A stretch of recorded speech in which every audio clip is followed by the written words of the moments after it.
That suave-ass motherfucker Pierce Brosnan is back as an international thief. And Nick Cannon's here too.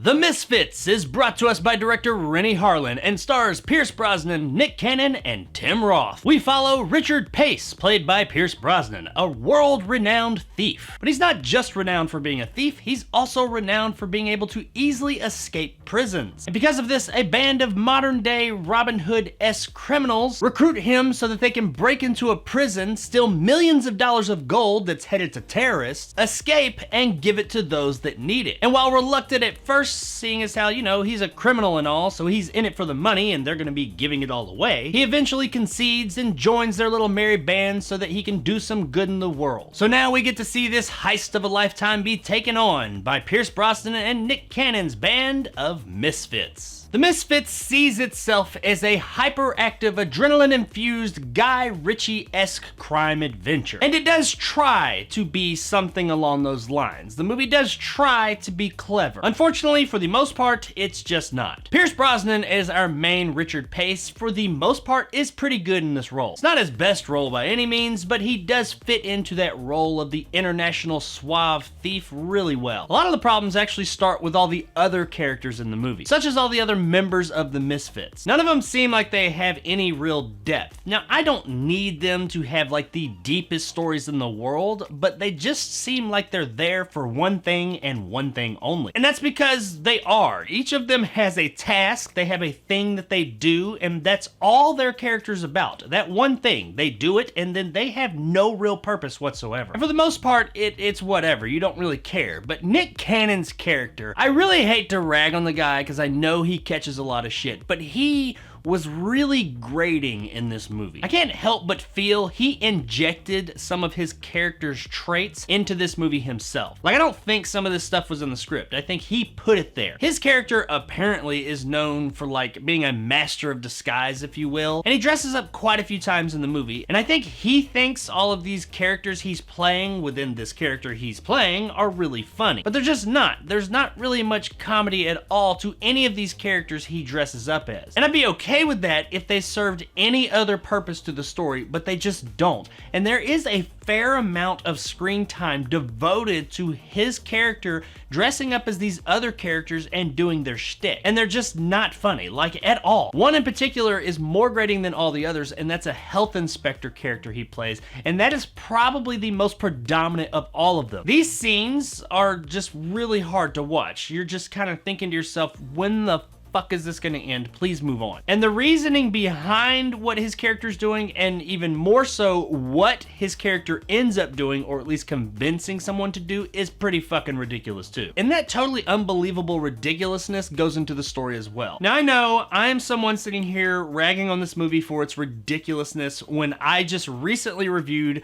Fast 9 and talked about how ridiculous and over the top it was, and that I had a good time with the movie. But that's because that movie knew what it was. That series knows what it is. That series takes place in a world that is kind of over the top and ridiculous. This movie presents itself in a world that is grounded in more reality. And the things that they do here, while not even as ridiculous as the Fast and Furious movies, are just ridiculous for the world that it's based in. That and the shit's just fucking boring. The movie does start out okay. The first third of it, I was on board. I was like, okay, I'm getting what you're selling. But then the second third, just really nothing at all happened. There's this long amount of dead space that fuck all, nothing's going on. Well, I take that back. There is something going on. You, the viewer, are getting bored and annoyed as fuck. Once we get to the third act and the big heist goes down, you think to yourself, okay, at least now things are gonna pick back up. And they do pick up, but they don't pick up in a good way. Sure, there's more things going on screen, but this heist is the most slapdash, just dumb, not even ridiculous. It's just dumb the way that this happened. Plus, it makes no fucking sense. No spoilers, even though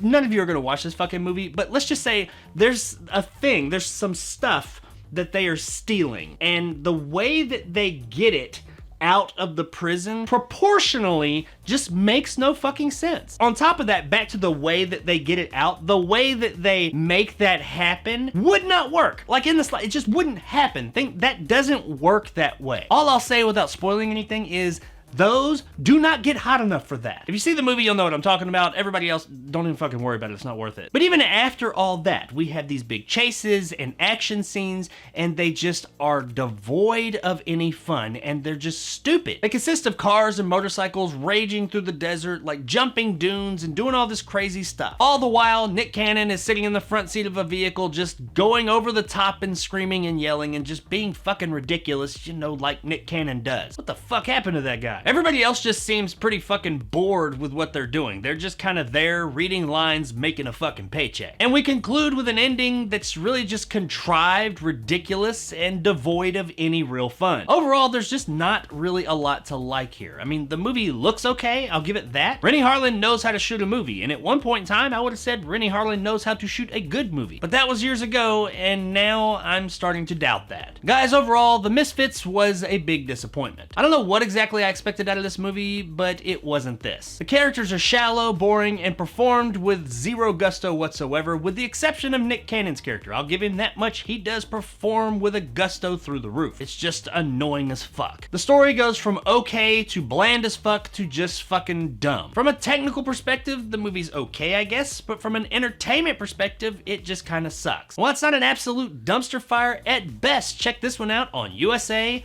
Up All Night. It's not worth it! Hi, I'm Gilbert Gottfried. Hi, it's Ron on USA. It's so big.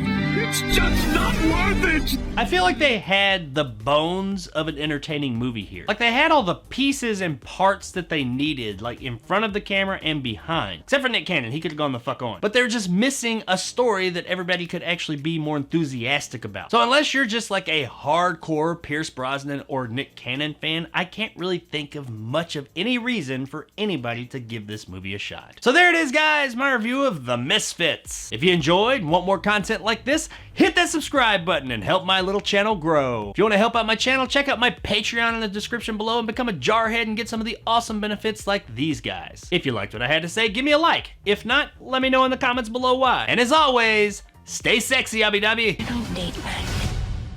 I kill them. This is not good. We ain't gonna never stop. Bar none, the absolute worst part of this movie is Nick Cannon. I hate to say that because when I saw his name in the credits as the movie started, I kind of went, But I told myself I was going to give him a chance because the guy has been good in the past. So I said, you know what? Maybe this is his comeback role. I'm going to give him a shot. No, it's not. Not at all. It's in fact just solidifying the reason that people think about Nick Cannon the way that they do. He is so fucking grating in this movie. You just want to like rip your fucking eyeballs out where you're watching it. I don't even know why you want to rip your eyeballs out and not like your ears because you're hearing him. You just, that's all I can think of. He's just so grating. I'd rather listen to Gilbert Gottfried and Bobcat Goldthwait have a fucking argument for 3 hours straight than see Nick Cannon in this fucking movie again. He is that fucking annoying. Ugh.